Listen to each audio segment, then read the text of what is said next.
Hi, everybody, and welcome into the weekend preview. My name's Aaron Berlin, and today we're joined by the skipper of the Kansas Jayhawks, head coach Ritch Price. And Coach, let's go back to this last weekend, and you take 2 out of 3 from Oklahoma State, who was ranked number 19 in the nation, and it has to feel pretty good. It really does, Aaron. I mean, I was really pleased with the starting pitching performance we got from Thomas Taylor on Friday night. I think he set the tone for us with 7 great innings, and we did a fabulous job with 2 outs and 2 strikes and runners in scoring position up and down our lineup. And then after getting boat raced in game 2, you need a great starting pitching performance to bounce back after that, and we got that in the sophomore left-hander Wes Benjamin. And then I can't say enough good things about Jordan Pache. He comes in and puts 3 scoreless innings up. We hold on and win 3-2, and in a low-scoring game where our offensive execution and our short game offense in the first and second innings led to the victory, and it ends up being a huge series win at home. You hear so much about quality starts and how they impact a game, and I really think Thomas and Wes gave you that this past weekend. How does that help an offense?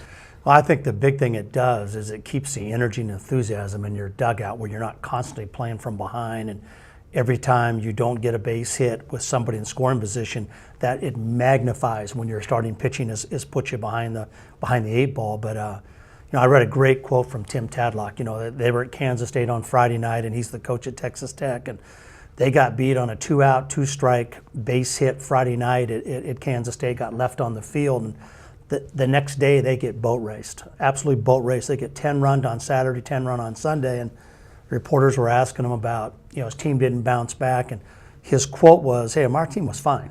Our starting pitcher gave up 9 runs in the first inning in game 2 and never gave us a chance to compete." And I was really pleased with that scenario with what Benjamin did for us on Sunday, because we were in a similar situation after getting a bad start on Saturday, and yet the resiliency of our team was really remarkable. I think it shows the maturity and the growth that this young club's made during the course of the season. Now, someone else who's made a lot of growth from last year to this year is Justin Protasio. He leads the team in on-base percentage, and you move him up to that number 1 hole. How does that help with him with his Big 12 leading base on balls at around 22, 23, that you hit Kevin Kuntz right behind him, and he has to be one of the best sacrifice bunters in the entire league? Well, it's set up like that, Aaron, as you well know.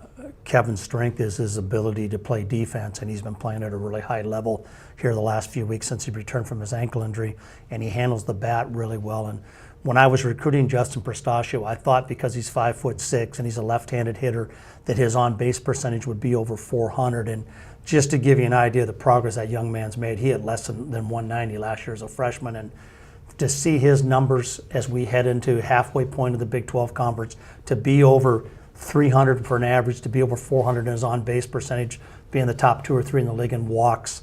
And then you throw on top of that, Aaron, he's turning the double play big time. We turned 3 huge double plays Saturday. He turns 2 more Tuesday night at Iowa. And I couldn't be more pleased with the progress that young man's made.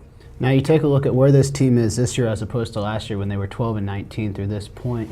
How much of that is just freshmen learning to grow? And earlier this year that you said last year you felt like you were having to throw them out to the wolves because there was no one else to put out there. What does it say about your young core players? Well, you know what, and that's really the truth. I mean, we lost 5 guys in the professional baseball draft the 2 previous years, which is why there were so many freshmen playing a year ago. And if we were playing in a mid-major conference, you can play 5 freshmen and pitch a couple in your first 5 guys and survive. You can't survive in our league, where everybody on the field is going to be a professional baseball player that's starting.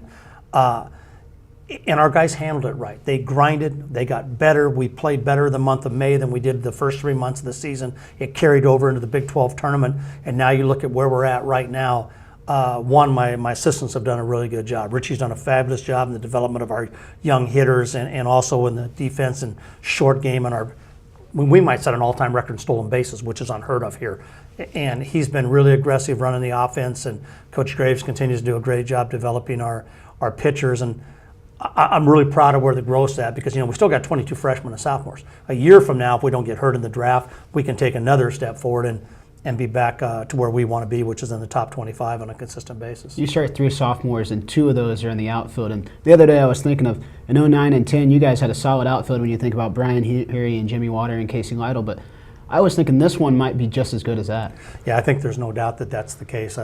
The strength of this club right now is their ability to play defense. All 3 of those outfielders with Tucker Tharp in center play defense at a really high level. And then Connor McKay's now playing right field with Dakota Smith's battling his wrist injury, but he's also been DHing, who's another sophomore that's making really good progress. He got behind when he missed those 3 weeks with the pulled hamstring, and we're just now starting to see him make the progress we expected him to make. That, quite frankly, I kind of called him out the other day. That Pistachio's made progress, Suter's made progress, Dakota Smith's made progress. He's the one sophomore that has not made the same jump the other guys have. And it's nice to see him finally taking a step forward, because then we got a chance to be solid 1 through 9, which is what all good clubs do offensively. And this past weekend, you said you liked the trip to Iowa because it kind of gets you out of your normal. Robert Kahana gives you 5 strong innings, and then Drew Morvick piggybacks off him for a really solid pitching performance. And that was the purpose of the trip, Aaron. I mean, one of the things you and I talked about in the pregame show, after you get to about the midway point of your conference season, you have the travel rosters. You have to leave guys at home when you're in conference, and that's not a fun thing to do as a head coach. And it allows everybody to make the trip. You leave Monday after class. There's no school distractions for Tuesday and Wednesday. The team gets a chance to bond, and every time we've gone up there, we've played well. And I'm not mistaken. I can ask my good stat guy, Mike Cummings, this, but I don't think we've lost a Tuesday or Wednesday game up there yet. And it seems like we always go up there and play well. It was freezing cold, as you all know, Tuesday night. And Richie said it best afterwards. It's the first time in a couple of years we've walked on the field on a Tuesday night as a member of the Big 12 Conference and as a BCS school and took apart a mid-major program and looked with some swagger. And I couldn't be more pleased with the way we played in every phase of the game Tuesday. Does this team step on the field expecting to win now? There's no doubt. I mean, the confidence level in our dugout is really high. And I read the quote in the paper where I made the comment, I expected to win Sunday, and there's no doubt about it. I like the pitching matchup with West Benjamin over their guys Sunday, and our guys went up and backed it up, and it's not meant to be an arrogant statement, because I don't run my program like that. It's about being professional and preparing every day and grinding. Those are the things that we take pride in our dugout, and I really like where this club's at right now, and if we finish strong, we're going to make the NCAA tournament. And speaking of grinding, that Big 12 schedule continues. This weekend we host Texas, and what are some things you're looking forward to? Well, anytime you face Texas and you face Augie Garrido, that's won 5 national championships in his career and is the all-time win leader at Division I. They're as well coached as anybody's ever played this game, and it starts with starting pitching with Texas. They're going to run 3 huge arms out there, and we were also impressed with offensively Oklahoma the week prior, and Oklahoma beat them 2-1.